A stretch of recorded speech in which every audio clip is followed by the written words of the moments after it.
paese dove nei reparti scompaiono per esempio gli strumenti. I trapani non è che non sono acquistati, sono semplicemente spariti da dentro ai reparti. Quando tu subappalti al privato c'è sempre una tangente da pagare. Una carrozzina del costo di 60 euro, 150 euro che poi arriva a costare al sistema sanitario 1000-1500 euro. La mafia non sono delle persone, la mafia è un modo di pensare, un modo di agire, un modo di vivere, un modo di comportarsi. Rifletti attentamente su tutto questo.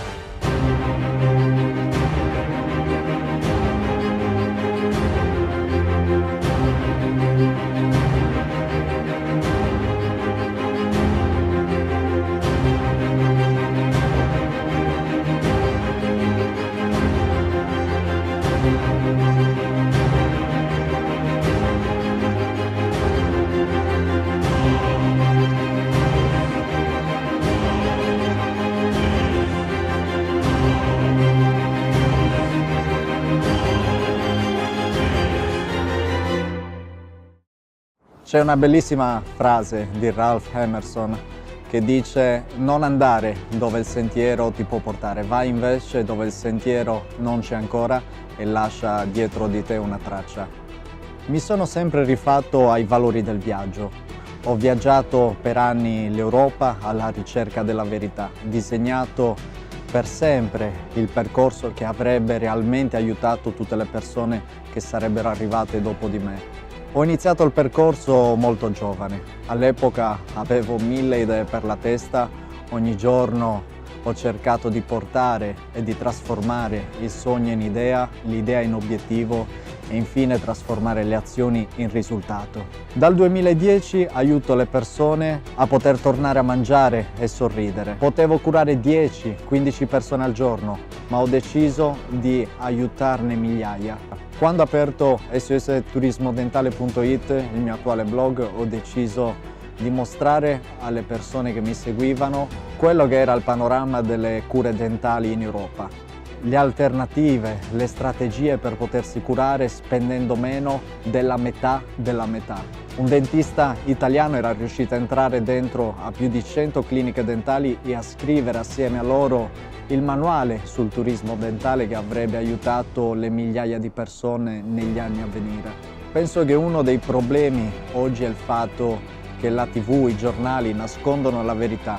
I giornalisti dovrebbero viaggiare come ho fatto io per anni, raccontare il mondo per come è, con tutte le alternative che offre.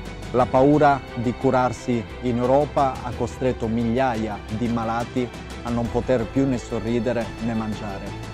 Scopri che un grande network acquistava 3 milioni di impianti dentali per 27 euro per poi rivenderli a 2000 euro ciascuno.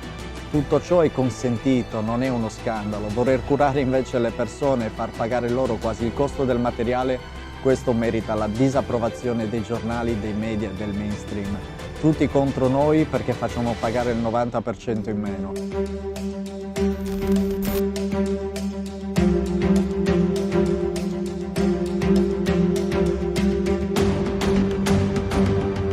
Da pensare che lui è in una condizione in questo momento in bocca veramente tragica, perché ha perso tutti i denti di sotto e sopra c'ha una protesi di pochi denti perché si è rotta, scheggiata, quindi è estremamente pericolosa.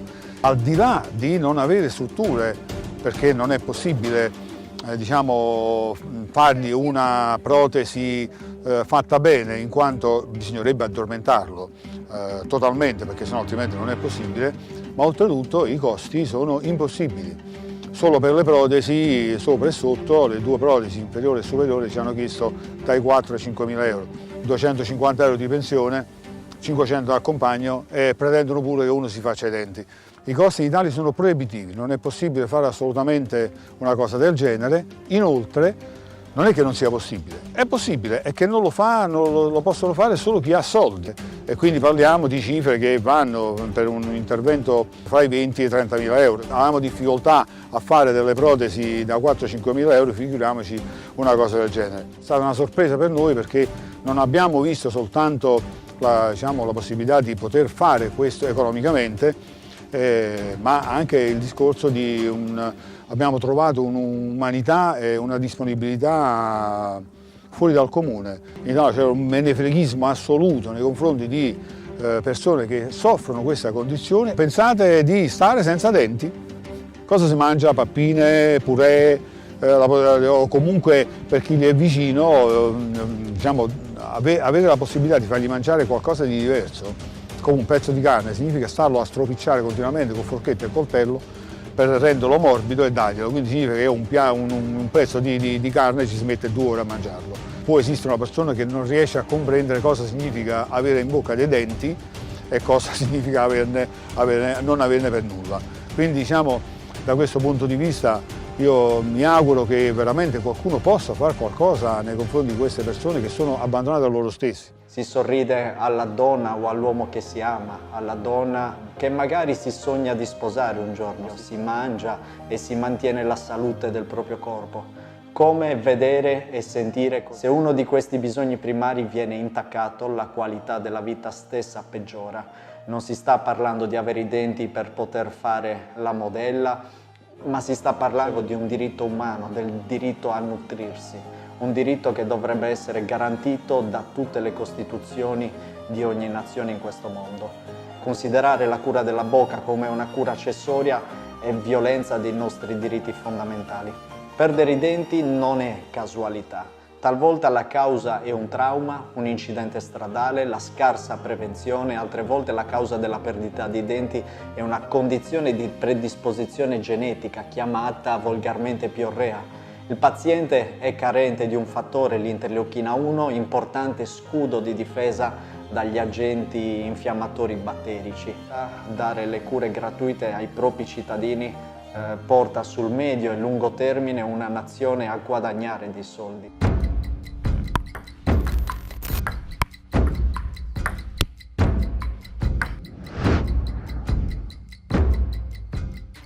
Anche le strade, va bene, perché le strade vanno rifatte, la creazione di ospedali, di parcheggi, di scuole, e l'unico settore che non può essere pubblica è la sanità dentale. Non l'ho mai capito questo. C'è una lobby, c'è un cartello che permettono di fare questo, perché la risposta la danno appunto paesi come la Moldavia e altri, con dottori preparatissimi e con strutture che ha un sacco di dipendenti e dunque dei costi abbastanza importanti. Qualcosa sono qua per guadagnare anche loro e nonostante questo riescono a offrire un servizio a un cittadino straniero a dei costi e dei risultati veramente di alto livello. Io magari ho 5 carie e ne posso mettere a posto 2. A un certo punto mi ritroverò che ho anche speso dei soldi e il problema è peggiorato. E se a me oggi succede qualcosa, mi rompo una gamba, mi rompo un braccio, devo subire un intervento di un certo genere, posso contare sul Servizio Sanitario Nazionale. Per quello che riguarda la sanità dentale, magari può fare un piccolo intervento, ma non tutto quello che avrebbe dovuto fare, dunque non va a risolvere, diciamo che chiude un buco ma se ne riapre un altro. Paura a sorridere, ad avvicinare una donna, perché se poi dovessi conquistarla non ti senti nella situazione ideale per poter approcciare. Paura di mangiare, sei fuori a mangiare con amici, paura che ti possa succedere qualcosa che ti lascia un po' in figura e ci resti male, voglio dire.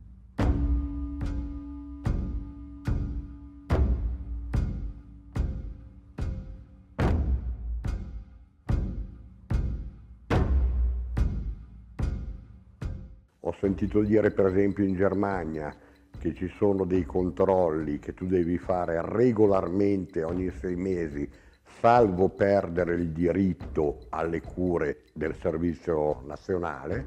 Sono perfettamente d'accordo. Il medico dentista è equiparato al chirurgo, all'ortopedico, all'otorrinolaringoiatra, operano per conto dello Stato in policlinici pubblici.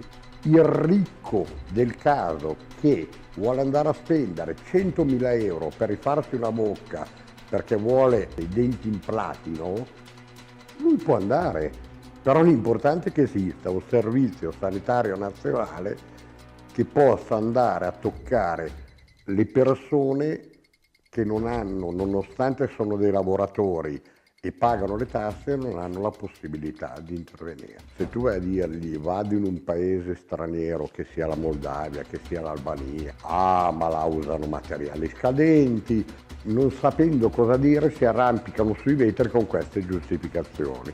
Però permettono solo a gente abbiente di poter accedere ai loro servizi. Che i dentisti è vero che sono cari, ma sono anche tartassati a livello tasse. Che io se oggi vado a fare un intervento da un dentista italiano pago 2 volte le tasse, quelle che avevo già pagato io, più quelle che mi fa pagare il dentista che le deve pagare lo Stato.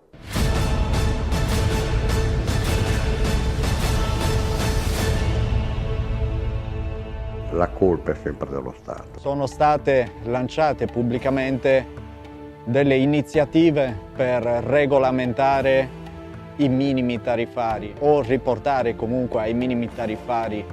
Quando lessi di questa petizione rimasi sbalordito. Quando si promuovono queste petizioni su internet non si fa altro che pilotare l'opinione pubblica verso un argomento che ha un focus sbagliato. I medici devono essere pagati dallo Stato, non c'è bisogno di aspettare decenni per poter costruire delle fabbriche di materiali, di impianti dentali, e questi potrebbero essere elargiti ai professionisti sparsi sul territorio che sono convenzionati col sistema pubblico, e il sistema pubblico potrebbe rifondere questi professionisti secondo un punteggio, come avviene per esempio in Inghilterra. La prevenzione è il vero focus su cui bisogna andare nei parlamenti e discutere, non approvare dei minimi tariffari. Così non si fa altro che proteggere la categoria, non i malati. Se si vuole veramente fare la parte dei malati, bisogna lottare assieme ai malati per vedere riconosciuto il diritto alla salute.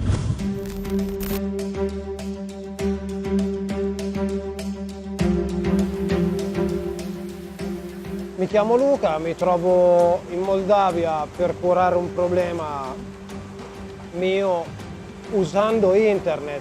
Ho trovato la possibilità di scegliere come curarmi e dove curarmi, e devo dire che ormai l'uso del computer è una forma nuova sia di ricerca che anche di lavoro per nuovi modi di lavorare e di fare un sacco di altre cose.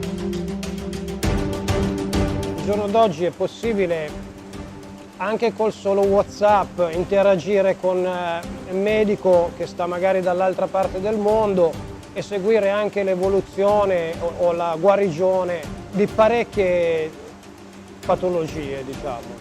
A me è bastato inviare una panoramica con una mail per essere ricontattato subito, e con un video mi è stato illustrato tutto il percorso di cura e di guarigione, e sono stato anche convinto da questo, anche dall'efficienza sia del sistema informatico che anche dalla competenza di chi mi ha risposto, e questo mi ha convinto a affrontare questa cosa.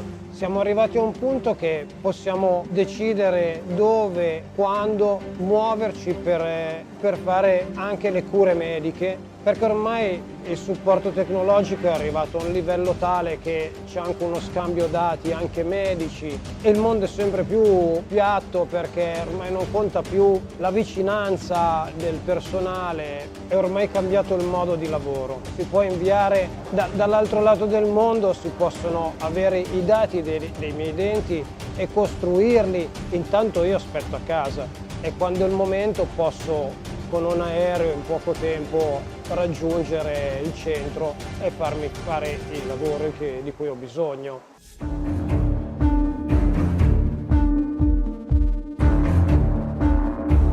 Non siamo fronte a una crisi nel settore, ma una rivoluzione del modo di lavorare, non credo proprio che ci sia crisi in questo settore. Bisogna adeguarsi ai nuovi modi di lavorare. Ormai possiamo decidere in base a quello che abbiamo, dove e come curarci, da chi, più vicino, più lontano, ormai non conta più. Questo non è più solo un nuovo modo di vedere i servizi sanitari, ma anche un nuovo modo di lavorare per tutti, perché dà possibilità molto ampie, peraltro non solo la medicina, in parecchi settori. Bisogna un po' imparare a usare le nuove tecnologie.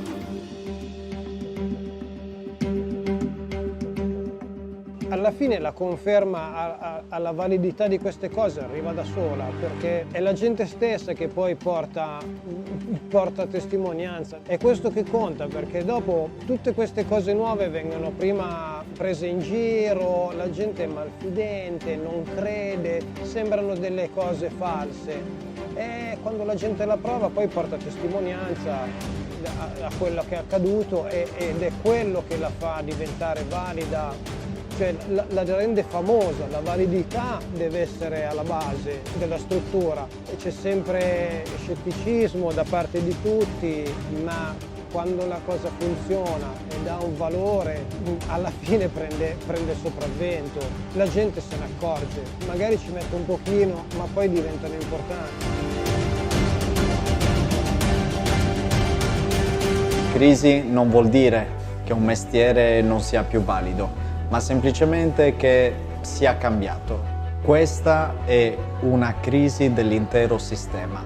Il sistema della produzione degli oggetti, il sistema dei servizi è completamente diverso rispetto a decenni fa. Un nuovo modo di produrre e consumare, centri di produzione delocalizzati al di fuori dei confini nazionali e centri di assistenza locali. Il futuro appartiene agli innovatori e a chi sa cogliere l'innovazione.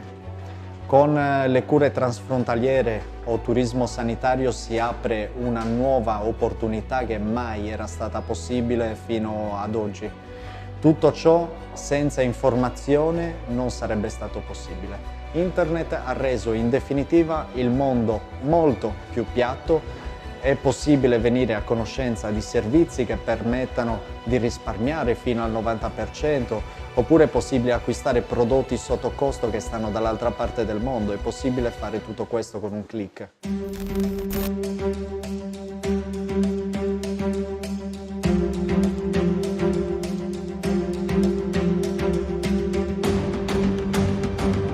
Mi chiamo Daniele, ho 63 anni. E in questo momento sono seduto sul gradino di una scala del Museo di Arte Nazionale in Moldavia, a Chisinau. Sono venuto per sistemarmi la bocca. Avevo dei grossi problemi dentali e ho guardato in giro, come si suol dire, per trovare quella che secondo me fosse la migliore soluzione in assoluto, e qui sono venuto. Ci sono americani che vanno in Sud America per farsi curare, australiani che vanno in Thailandia.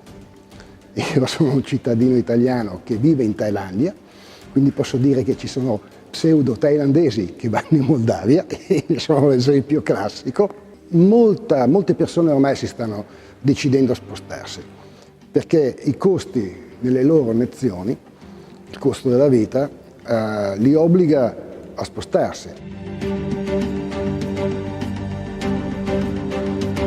Ho inoltre realizzato che i costi moldavi, che sono nettamente inferiori a quelli italiani o di qualsiasi altro posto io conosca, non derivano da una qualità inferiore dei prodotti, che anzi sono gli stessi prodotti che vengono usati in America, gli stessi prodotti che vengono usati in Europa.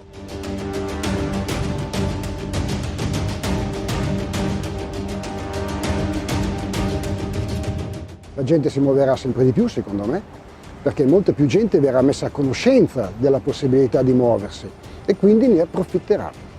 La conoscenza rende liberi. Il turismo medico e quello dentale fanno parte di un fenomeno che coinvolge da oltre 20 anni tutto il mondo. Cioè, se una persona dovesse curarsi a New York e fosse originaria di Boston, sarebbe allora quello turismo sanitario? Un dentista che vive e lavora a Milano. Pensi che nel suo studio non sia mai entrato un paziente di un'altra nazione? L'Europa ha persino emesso delle direttive che debbono garantire al cittadino europeo potersi curare ovunque esso non trovi difficoltà economiche o liste d'attesa. Studenti magari vanno a studiare odontoiatria in Romania a 3-4 mila euro all'anno, possono persino tornare in patria a lavorare nello studio di papà. Poi il papà, parlando magari con i propri pazienti, scoraggerà ad andare in quei paesi dove magari i loro figli hanno studiato e preso la laurea. Esiste per esempio a Tirana una università privata dove tutto questo accade. Chi ci obbliga a consumare il Made in Italy? È realmente poi Made in Italy dal momento che gli impianti dentali sono prodotti in Svizzera, Germania, Israele. Non sono dentisti italiani ma sono dentisti comunitari della comunità europea. Il lavoro è stato studiato e progettato e realizzato da un'equipe di medici europei. Si potrebbe definire la provenienza di queste cure?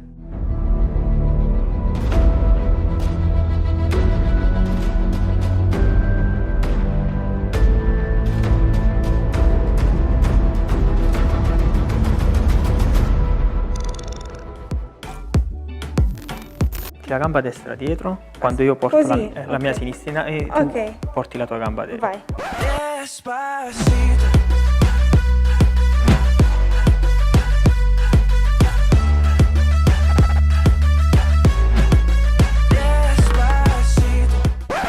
Ho finito i lavori, mi sono trovato benissimo.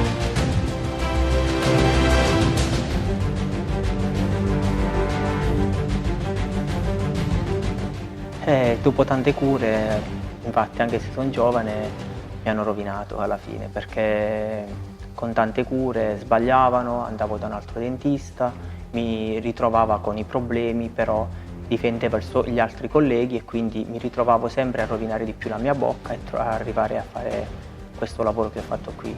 L'ho risolto solamente grazie a voi.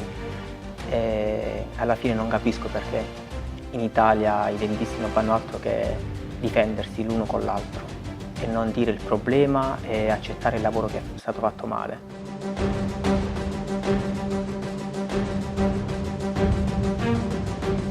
Praticamente a me mi hanno curato con mi facevano questi preventivi pure a bassi, non dico bassi costi, però per non fare un lavoro eccellente alla fine ti curano e ti ritrovi comunque sempre col problema in bocca, pagando e non avere, senza risultati. L'Italia non capisco perché non ci può offrire queste cure a buon costo e a risultati soprattutto ottimi e giusti, che siamo costretti comunque ad andare negli altri paesi. E grazie a voi posso dire che finalmente sono ritornato a sorridere, perché prima non facevo altro che turbarmi. Nella mia testa mettevo sempre la mano davanti alla mia bocca quando sorridevo. E ancora adesso ho l'istinto di farlo, perché era proprio un tormento per me, avere questi denti curati male, ingialliti sul davanti e adesso ho risolto il problema della mia vita, tra virgolette, però mi alzo allo specchio, la prima cosa che faccio, mi faccio un sorriso.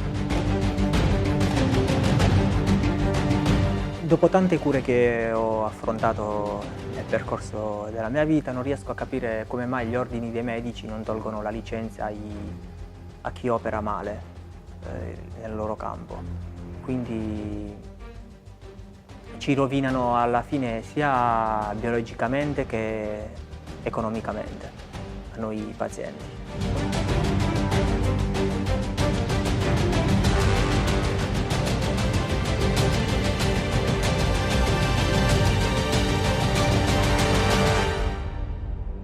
Vedo pazienti che vengono trattati come clienti, ovvero gli vengono fatti dei preventivi che non sono risolutivi. La bocca non si può curare a pezzi, non si può pensare di mettere lo smalto sopra le unghie di un piede che sta andando in cancrena. Come io vedo queste lastre, sicuramente molti altri professionisti hanno visto queste lastre. La domanda che mi faccio io è perché non vengono denunciati questi casi di malasanità, perché chi vende trattamenti non necessari deve essere radiato dall'albo, perché sta derubando un paziente e sta danneggiando biologicamente una persona. Gli ordini dei professionisti, a mio personale parere, dovrebbero essere riformati in dei quality center. Se tu operi male, ti tolgo dei punti. Finiti quei punti, ti rimuovo la licenza. E per poter riaccedere alla licenza, dovrei risuperare gli esami da capo o almeno l'esame di Stato.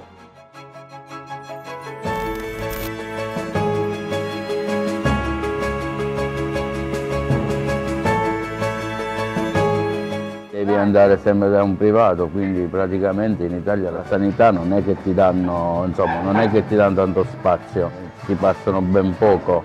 Quando tempo addietro sono stato in ospedale non ho risolto, anzi mi hanno tolto il dente per un altro, quindi vuol dire che io mi sono dovuto spostare per che cosa? Per le negligenze dei nostri signori che non cura questa sanità, cioè praticamente al posto di spendere soldi, se andiamo a vedere abbiamo bisogno veramente di cure, al posto di spendere i soldi per delle cavolate sarebbe prioritario la sanità, paghiamo non si sa quante tasse per la sanità e poi andiamo a vedere ci mancano anche, ne so, i guanti negli ospedali, i letti, la gente nei corridoi quando va in ospedale, cioè questo è tutto riguardo tutta la sanità, cioè a posto di spendere e fare tipo come vedi qua che fanno cliniche apposta mirate, sarebbe meglio farlo anche da noi, cioè pure per una persona che non può. Che quando le persone vediamo che hanno i denti rovinati e giovani anche non se lo possono sistemare perché hanno la famiglia, hanno delle spese e non possono prendere prestiti per sistemarsi i denti.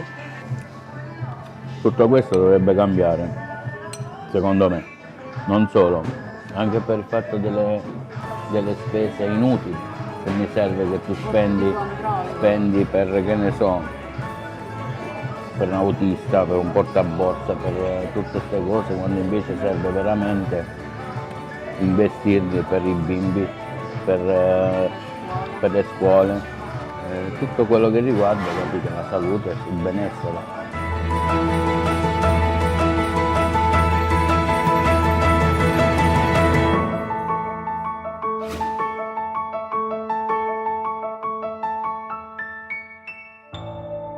Fuori l'Italia è la mia prima volta. Ieri ho ricevuto il regalo più bello.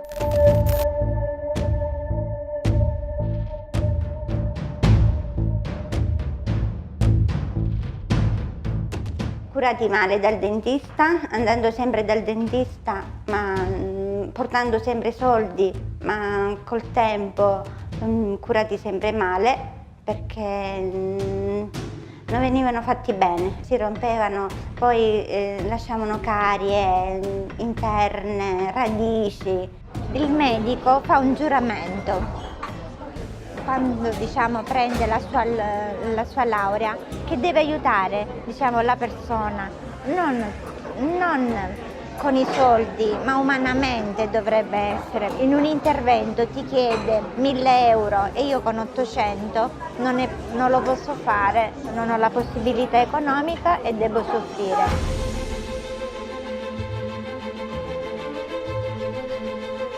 Ieri ho ricevuto il regalo più bello del 2017, della mia vita, non lo dimenticherò mai. Questo regalo non me lo poteva regalare nessuno, giù in Sicilia, veramente, perché l'ho cercato ma non l'ho avuto. Ho affrontato un viaggio lunghissimo da sola, senza la famiglia. Questa emozione lo voglio dimostrare a tutti che è vero, esiste questo mondo. Invece adesso sono piena di gioia, veramente. Il 2017 mi ha regalato questo.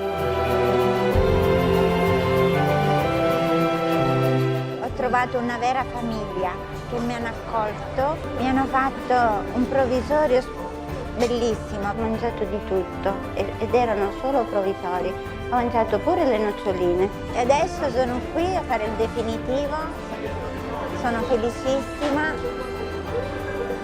e mangerò di tutto.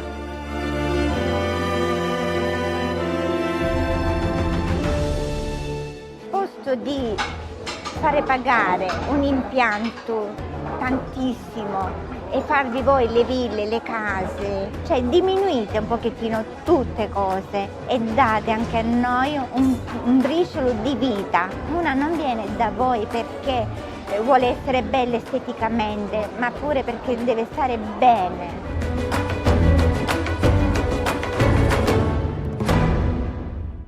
La diagnosi corretta è già mezza terapia. Quando si fa una diagnosi corretta, che non è quindi turbata dalle vicissitudini personali, pagare le tasse a uno Stato che tassa anche i medici. Allora se si ha una diagnosi che non è imparziale, che non è libera da questo possibile conflitto di interessi, rischia anche la terapia di essere una terapia ben eseguita, ma in realtà non necessaria. Proprio da poco leggevo su internet che il 28% dei dentisti in Svizzera trova sempre una carie. Quando sento un medico che giura di operare nella più totale imparzialità, porre poi al malato un listino prezzi delle sue prestazioni d'opera. Non è una questione di quanto minimo possa essere il listino prezzi. È etico avere un listino prezzi?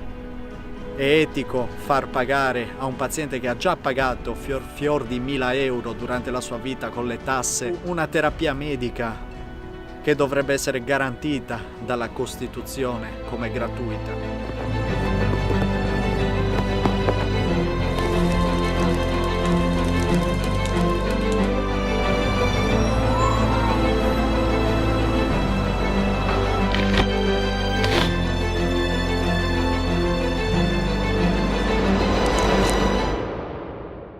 Alla base troviamo i bisogni primari, con la necessità appunto di mangiare, di bere. Per quanto riguarda soprattutto la parte della salute dei denti, dovrebbe essere per tutti quanti considerato il bisogno primario esistenziale. Io invece è una vita che lavoro per pagare il dentista, lavoro per rincorrere lo stato di benessere della mia salute. Lo Stato italiano dovrebbe far sì che il prodotto lordo venga investito su quelle che sono le fabbriche per produrre gli impianti, per produrre i materiali. Questo sarebbe fattibile, però c'è troppo business. La figura del dentista dovrebbe essere una figura che ti accompagna fin dall'inizio. Noi non andiamo a trovarlo perché ci deve risolvere i problemi, ma perché deve prevenire tutte quelle che sono le problematiche. Questa è una parte dove dovremmo rivedere realmente qual è la figura del dentista.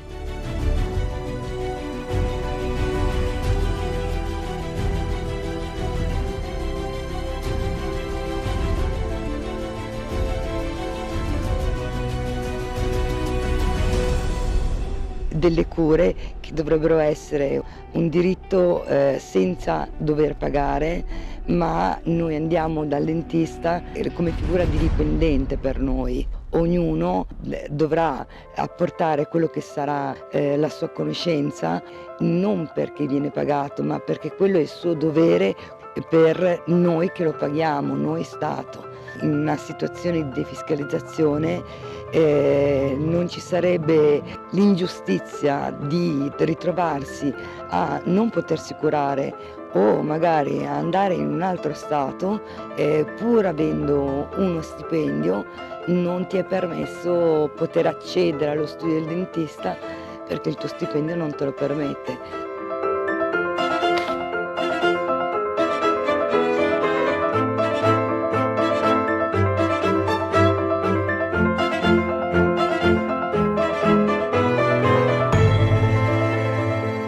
Riprenderò una masticazione adeguata e i sapori del cibo, cosa che per tanto tempo non ho sentito con un palato ricoperto. Dovrebbe essere un diritto essere accompagnati nel proprio percorso per vivere meglio. Il dentista dovrebbe essere il secondo medico di famiglia. Lo andiamo a trovare, ci accompagna, non ci estrae i denti e ci li ricopre perché ormai non c'è più nulla da fare. Seguire il percorso dei bambini li aiuta ad avere una buona masticazione. Quando poi ti rendi conto che hai quella fiducia di essere trattato non con i guanti ma con delicatezza e amore, qualsiasi cosa loro faranno il meglio per farvi stare bene e per aver voglia di ritornare.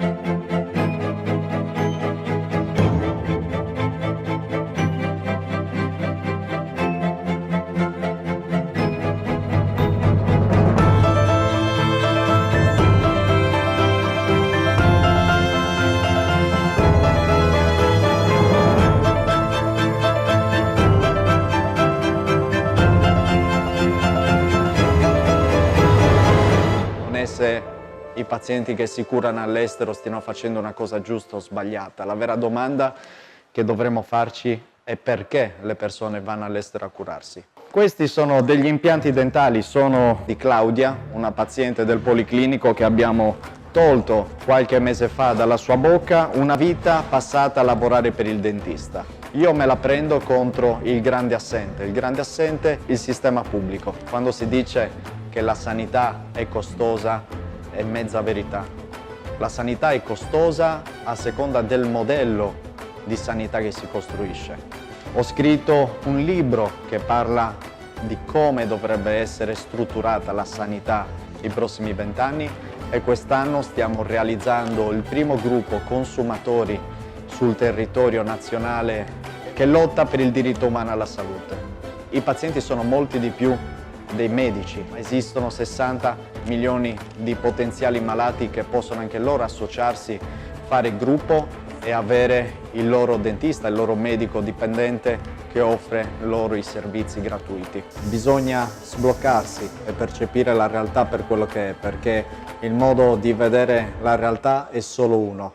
La realtà è com'è davanti ai nostri occhi. Non è ciò che loro ci vogliono far credere. Il mio viaggio inizia dopo aver toccato con mano la sofferenza delle persone. Una decisione importante e netta, dimenticare se stessi per dedicarsi agli altri.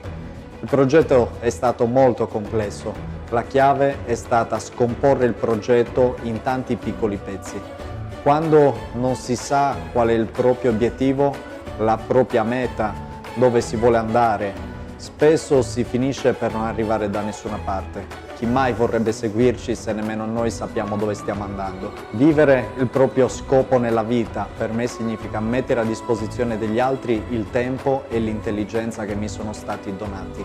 Per portare grandi cambiamenti nel mondo non basta sognare in grande, devi agire in grande.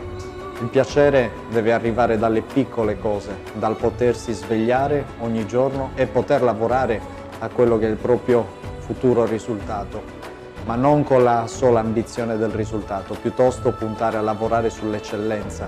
C'è una bellissima frase di Steve Jobs che dice: non ci viene data la chance di fare molte cose, ogni cosa dovrebbe essere davvero eccellente, perché questa è la nostra vita.